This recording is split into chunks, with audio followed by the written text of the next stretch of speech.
Hello, welcome to Ron's Garage in Ron's Garage this time. So, kind of going back to my previous part two on the 1938 super olds silver quote unquote Hawaiian. After doing a lot of research and actually being challenged on my information on the internet, actually on Facebook, some of the Facebook groups, I discovered that the original finish of the quote-unquote Hawaiian was hand burnished was the term. Sort of a pebbly looking thing. It was never brushed. There was no scratching on it. That finish was very common amongst other horns. I've got a late 40s Holton 65 with that finish. I've got a pre-1920 Holton Revelation with that finish. I've got actually a few other horns with that finish. So it's like pebbly, and then when you look at the logo on the bell, it's high polished silver. So that seemed to be pretty common pre-World War II in terms of finishes. Now, the term Hawaiian, after consulting with a friend of mine who actually runs the site called It's a Bear, which is basically an information site about the Olds trombone and the Olds company and many of the models that were produced. So he's basically like my local Olds aficionado expert, and I have the pleasure of knowing him and working with him and playing in ensembles with him at Bones West, Huntington Beach Concert Band, and a few other places. His name's John Lowe, and he's a very, very, very knowledgeable guy. He's also the equipment manager for Bones West.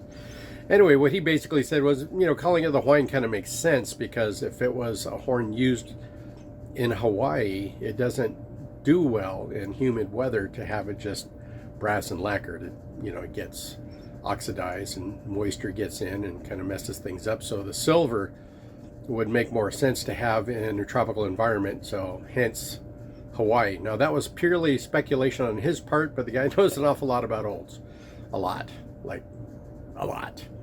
So, being that he's my colleague, and I don't know if I should say he's my friend, that's kind of up to him. I'll call him my friend. I don't know if I'm his friend. You got to know John to always know that there's a question hanging over your head as to whether or not you're his friend or not. But at the very least, I'm his colleague.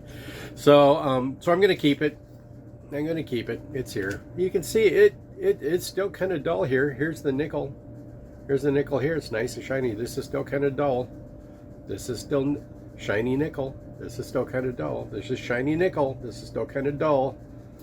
Okay, I had polished it up, and in some of the photos it didn't look correct. So, friction fit. So pre-1940, pre-1950.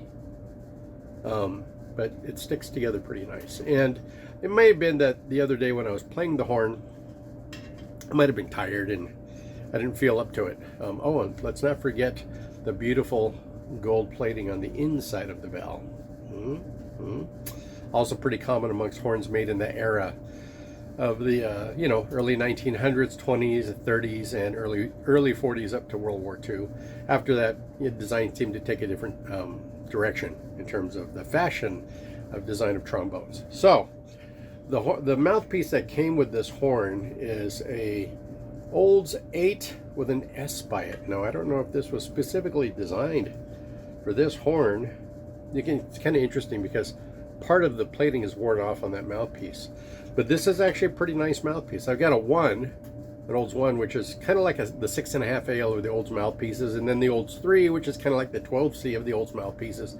And I get a series of others where they have really thick rims, some flat rims, small cup sizes for high register playing. But high register playing mouthpieces oftentimes it's just for high register and not really designed for a full lower range.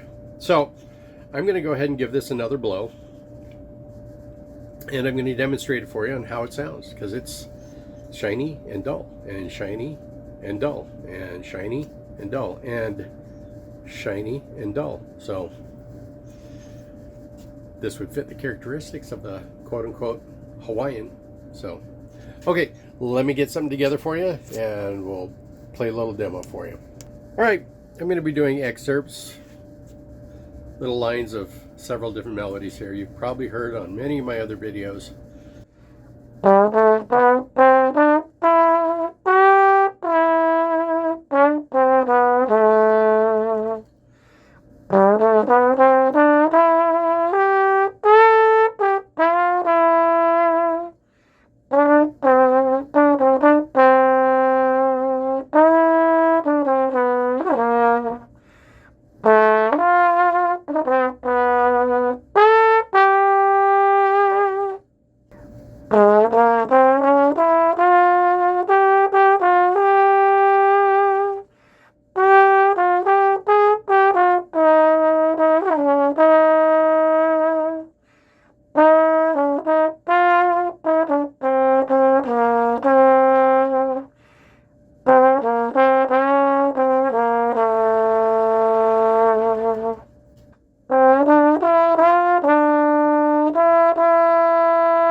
So there you have it with my amateurish playing.